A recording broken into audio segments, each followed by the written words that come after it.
జనగామ జిల్లా కేంద్రంలో నెహ్రూ పార్క్ నుంచి జనగామ చౌరస్తా వరకు కాంగ్రెస్ పార్టీ అగ్రనేత రాహుల్ గాంధీ చేపట్టిన భారత్ జూడో యాత్రలో భాగంగా అస్సాం రాష్ట్రంలోని నగావ్ జిల్లాలో శ్రీమంత శంకరదేవ జన్మస్థలమైన బతద్రవసత్ర ఆలయాన్ని రాహుల్ గాంధీని సందర్శించకుండా అధికారుల చేత అడ్డుకున్నందుకు అస్సాం బీజేపీ ప్రభుత్వ నిరంకుశ పాలన మీద కొవ్వొత్తుల ర్యాలీ నిర్వహించి నిరసన తెలియజేశారు జిల్లా కాంగ్రెస్ పార్టీ అధ్యక్షులు కొమ్మూరి ప్రతాప్ రెడ్డి. అనంతరం యూత్ కాంగ్రెస్ ఆధ్వర్యంలో జనగామ చౌరస్తాలో అస్సాం సీఎం హేమంత్ బిశ్వ శర్మ దిష్టిబొమ్మను దగ్ధం చేశారు. ఈ కార్యక్రమంలో జనగామ జిల్లా నాయకులు, పట్టణ మండల నాయకులు, ప్రజా ప్రతినిధులు, యూత్ కాంగ్రెస్ నాయకులు, మహిళా కాంగ్రెస్ నాయకులు, కార్యకర్తలు, కాంగ్రెస్ పార్టీ అభిమానులు పాల్గొన్నారు.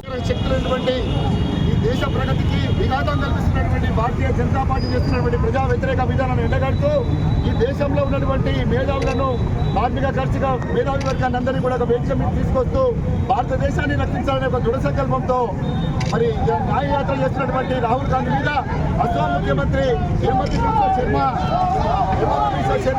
ఈరోజు అక్రమ కేసులు పెట్టి మరి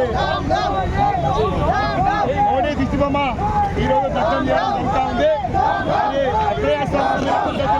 రాహుల్ గాంధీ దేశంలో పర్యటిస్తున్నటువంటి క్రమంలో దాదాపుగా 25,000 కిలోమీటర్లు పాదయాత్ర చేసినా కానీ ఏ రాష్ట్రంలో ఏ ముఖ్యమంత్రి కూడా దీన్ని మరి అడ్డుకోలేదు.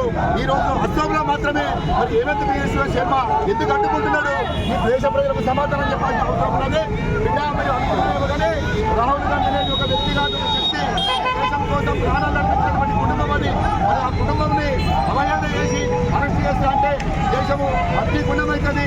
ఈ దేశాన్ని ఆగమైతే మీరే నైతిక బాధ్యత వహిస్తారు. ఖచ్చితంగా అనుమతించి వెంటనే శిక్షించాలని చెప్పేసి డిమాండ్ చేస్తా ఉన్నాం. జై కాంగ్రెస్.